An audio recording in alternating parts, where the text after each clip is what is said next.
Good morning, everyone. Well, whatever time it is for you by the time I get back and put this video up. So, I guess today's theme is going to be security. Because the past like 2-3 days, that's all I've been doing is lack of security, too much security, breach of security. I mean, it's been an interesting weekend. So Sunday, I went and put in a really high security door on the back of a diner where they kept getting broken into, and has a, like high security doors. Whenever you buy them from a store or something like that, there's a 3-point locking system. I put in a 5-point locking system with stainless steel reinforced. It's called spun bearing hinge. Where you can't pop the hinge pins, you can't hardly cut it because they're stainless. It's a really hard door to get into. So I got them all hooked up and got them a good door.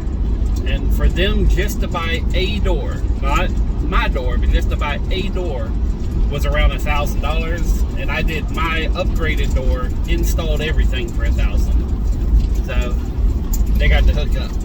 I didn't even get a free breakfast this morning. I thought they were going to at least throw in one meal, but it's all good. So, and then today I am actually heading over to another house. I may have mentioned it in a previous video. I don't remember if I did or didn't. But customer, well, he's my customer, but me and him has talked many times about doing other work at the house, and he just never pulled the trigger on it. So, but he got broken into, so I'm going to go and repair his door. So when a door gets kicked in and it splits the jamb but doesn't break the actual door, just the pieces on the wall, if that gets broken, that can be repaired, so you don't have to replace the whole entire door. I'm doing it for $200. Some people charge anywhere from, I've charged as little as $175, but with the cost of everything, I bumped it up to $2, but most people are in between $2 and $5. So, but it's that's what I'm doing today. And then yesterday, when I was trying to get ready to go to the job at the diner, I went out and had to hook up my trailer and everything else, and I left both my front doors unlocked. I mean, they were closed, but I forgot to lock them just because I was in a hurry and trying to get the trailer hooked up. And usually I hook up the trailer, come back inside, make sure I got everything, and then I leave, and I didn't do that. So, but most people don't really mess with me. I have a reputation as one not to mess with on the street. In fact, I got this saying that, if you, every street has a crazy person. If yours doesn't have one, then you're the crazy person, But it got me thinking about, just with everything happening about security and how do you keep yourself safe? Well, on windows, buying impact or hurricane grade windows helps out a lot because it has laminated glass. It is very expensive, but if you have a concrete block house, which is the best house to put the only house I think to put in hurricane windows, because they're, wood frame and maybe a brick home, but even brick's kind of iffy. But during a hurricane, concrete block homes are the best ones to have. So I guess we should start off with the house. So the best house to buy is concrete block. Best windows to get are laminated windows, or aka hurricane windows. Basically it's like the front windshield of a car. It can be broken very easily, but not much stuff is actually going to go through it. So it's very hard to go all the way through. After that, it would be tempered windows, which are hard to break, but when they break into little tiny pieces of glass. That's like your side window, or of a car, or the glass that's in the door is usually tempered. And then if you can't afford that, just getting regular insulated, where you have 2 pieces of glass. That way, if someone breaks it, at least they're going to get cut up, and you're going to get some DNA off of it. As far as doors, fiberglass, steel, wood is the least, as far as strength, wood is the, you know, the one that doesn't last the longest. It has a lot of issues, and because it's glued together, it can be broken a lot easier than something that's fabricated as far as like steel or fiberglass. Fiberglass is better because it doesn't dent, it doesn't rust, and with certain steel doors, believe it or not, you can hit it at 2 points with the back of an axe, or you know, any kind of like really sharp piece of metal that's sturdy and got some weight to it. You can hit it at 2 points and literally bend the bottom quarter of the door up. So it's not easy, but it can be done. I've seen it done. I've personally done it. But regardless of what type of door you get, having the latch plate of where the door clicks into, and then the plate that where the deadbolt goes into, having them with long screws that go all the way into the foundation of your house, that's going to help out the best. Most doors, unfortunately, the doors that are made today, when you buy a door, the two holes for your lock and your deadbolt are 5.5 inches apart. If you can get one without the deadbolt and re-drill the hole at a higher location, it gets more of a spread, so it's a lot harder to kick in. So, you know, having the knob and the deadbolt separated by at least a foot versus 5.5 inches exponentially makes it stronger, because it's just it's more wood that you have to break out if you're trying to kick it in, or you know, use a battering ram or something like that. You know, I've seen people put 2 deadbolts on the door, but they're all within a foot, and it doesn't do anything. You can still kick it in, you can still break it very easily. And when I say very easily, I'm talking about, I've taken a 2x12 that's about 2 foot long and used it as like a little mini battering ram, and I didn't even put forth much effort and blew the whole thing right in. So, but the main thing is separation on your lock points.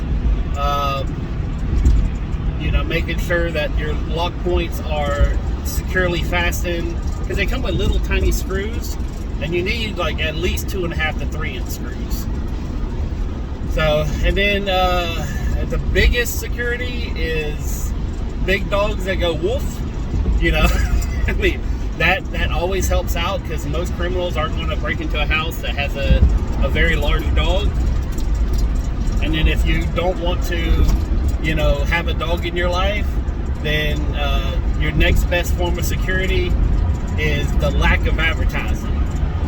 And you can talk with any cop, you can talk with anybody who specializes in high security on homes or break-ins or things like that. Most homes are broken into by someone who has already been in your house. So if you throw a party, which the house I'm going to now, he threw a party, a month later he gets broken into. So, you know, sorry, I just got to get over 1 second here.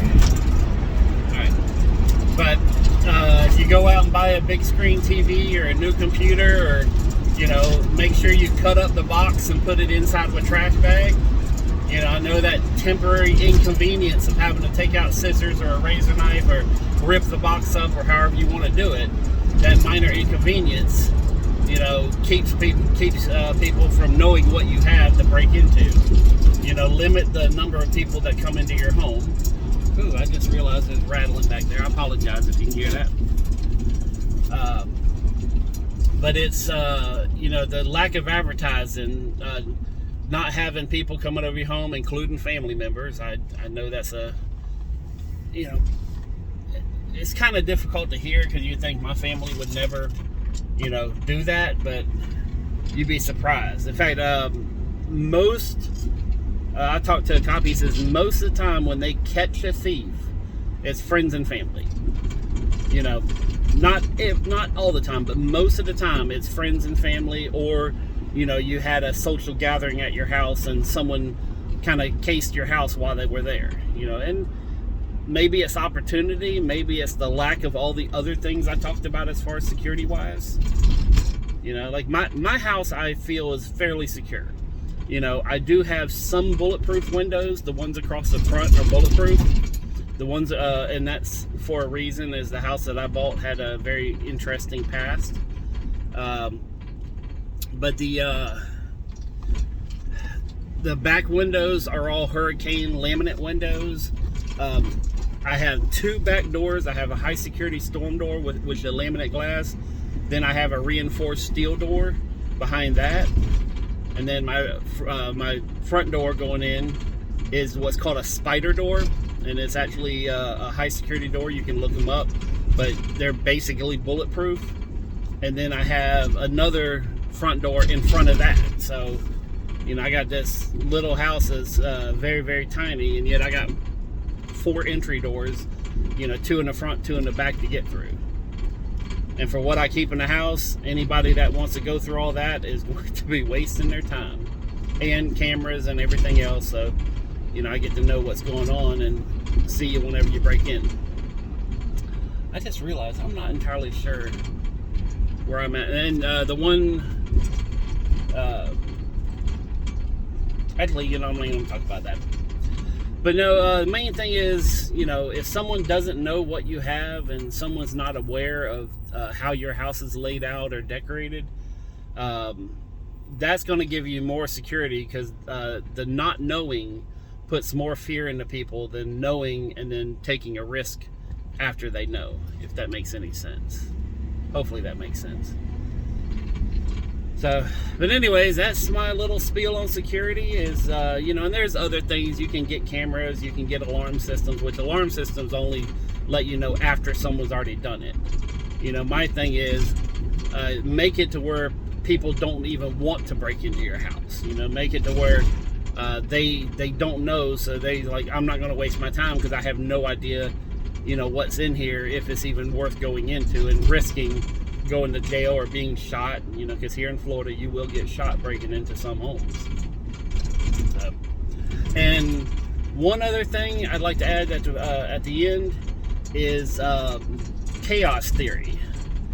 Chaos theory is something where I've always used the whole, you know, robbing a bank scenario. And let's say hypothetically there's a you know, there's a bank in a small town that only has one little guard, and you know, they're going to be getting an influx of $1 million, and no one knows about it, but you happen to find out, so you decide you're going to rob the bank. Okay, and it's a real easy bank robbery. So you go in. Now, chaos theory is what interjects things that you would never contemplate. Like when you go to rob the bank, there just happened to be a Force Marine recon person. Oh, sorry, man, that camera's shaking. My bad. I'm gonna pull over for a second. But there just happened to be a, you know, highly skilled armed person, and on vacation just happened to be walking by. You come out, pop, you're dead. You know, or you know, you go and you get a car or whatever, and you start to run away, and all of a sudden the car stalls on you because the sensor went out. You know, or there's a multitude of things that you would never interject into a scenario where you think you have it planned out, and that's chaos theory. So the best way to have people not look at your house or something like that is to come home for lunch when you're not supposed to come home for lunch. You know, leave and then turn around, drive around the block and come right back 5 minutes later. You know, and little things like that will, you know, anybody who is paying attention will understand this person's all over the place. It's not worth the risk. So that is something else that's, you know, can, if you feel like you're about to get broken into, adding chaos theory or adding chaos into anybody's plan is a good way to stop them from doing the plan. So, but hopefully that helps out with some security aspects. You know, the biggest one you can do yourself, don't advertise, and the little tiny screws that are in your, you know, on your latch plate that's on your wall, take the little ones out and put bigger ones in, you know. And if you don't know how to do that, call me. So, but that's it for now. Peace, love, money. I'm out.